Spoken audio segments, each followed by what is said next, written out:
Hello viewers, আপনারা দেখছেন টেকলা ভিডিওর সাথে আছি আমি ইঞ্জিনিয়ার মাইদুল।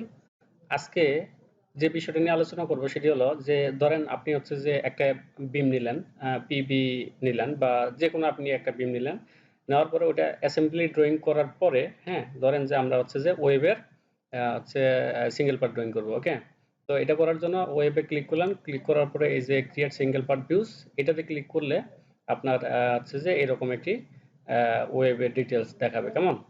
তো এটা এই ড্রয়িংটা চলে আসার পরে আপনি এখানে লক্ষ্য করুন, এখানে হচ্ছে যে ইয়াটা কাটা আছে, তাই না? এদিক থেকে এদিক কাটা আছে। এটা আসলে অনেক লম্বা একটা বিম, কিন্তু এখানে শর্ট করে দেখানো হয়েছে। তো এটা আসলে কেন হয়? এটা হচ্ছে একটা লম্বা বিম আপনাকে কেটে ছোট করে দিছে, ঠিক আছে? আপনার হচ্ছে যে ভিতরের টুকু দেখায়নি আর কি, ঠিক আছে?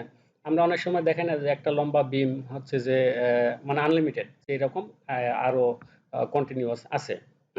তো এটা ওই জন্য কেটে দেখানো হয়।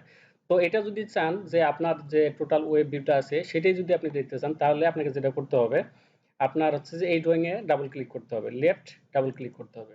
ডাবল ক্লিক করলে আপনার এরকম একটা অপশন আসবে।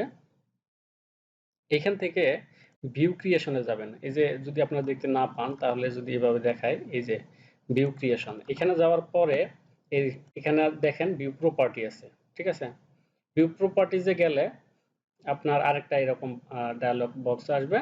এইখানে আপনার হচ্ছে এই যে অ্যাট্রিবিউট 1 আছে, অ্যাট্রিবিউট 2 তে যাবেন, যাওয়ার পরে এই যে এখানে কাট পার্টস আছে, ঠিক আছে? কাট পার্টস এখানে ইয়েস থাকবে, আপনারা এখানে নো করে দিবেন, ঠিক আছে? নো করে দিয়ে এটা হচ্ছে যে সেভ করবেন। সেভ করার পরে এটা ক্লোজ করে দিবেন। ক্লোজ করে দেওয়ার পরে এখানে দিবেন মডিফাই, অ্যাপ্লাই, ওকে। এটা হয়ে যাওয়ার পরে আপনি যখন এই ড্রয়িংটা সিলেক্ট করবেন, এখানে ক্লিক করে যখন ড্রয়িংটা সিলেক্ট করবেন তখন একটা অপশন আসবে, দেখেন এই যে এখানে দেখেন কাট পার্ট লেখা আছে, ঠিক আছে? তো এই কাট পার্টে এটা অন করা আছে, এটা যদি আপনি অফ করে দেন তাহলে আপনার এই ওয়েবের যে ড্রয়িংটা সেটা চলে আসবে, ঠিক আছে? তাহলে আর কাট পার্টটা দেখাবে না। ওকে, তো আপনি এই ওয়েবের সিঙ্গেল পার্ট ড্রয়িংটা এভাবে করতে পারেন, আর এরকম সমস্যা হলে আপনারা এভাবে সমাধান করতে পারেন। আশা করি ভিডিওটা আপনার ভালো লেগেছে। যদি আমি এটা হচ্ছে যে বাকি পোর্শনগুলো ডিলিট করে আপনাদের দেখাই, তাহলে ওয়েবটা আমরা এরকম দেখব, ঠিক আছে? হ্যাঁ, আমাদের ওয়েবটা হচ্ছে এরকম। তো আপনি এখান থেকে আবার হচ্ছে যে ডাবল ক্লিক করে হচ্ছে যে এটা শর্ট করে নিতে পারেন।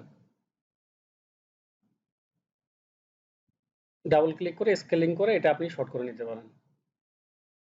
তো আশা করি আপনারা ভিডিওটি বুঝতে পারছেন। তো ভিডিওটি যদি ভালো লেগে থাকে তাহলে অবশ্যই আমার চ্যানেলটি সাবস্ক্রাইব করবেন, আর বন্ধুদের সাথে শেয়ার করতে ভুলবেন না। বেল আইকন বাটনটা অন করে রাখবেন যাতে পরবর্তী ভিডিও আপলোড দেওয়ার সাথে সাথে আপনারা নোটিফিকেশন পেয়ে যান। ধন্যবাদ, ভালো থাকবেন। দেখা হবে আবার পরবর্তী কোনো ভিডিওতে, পরবর্তী কোনো টিউটোরিয়ালে। Thank you so much.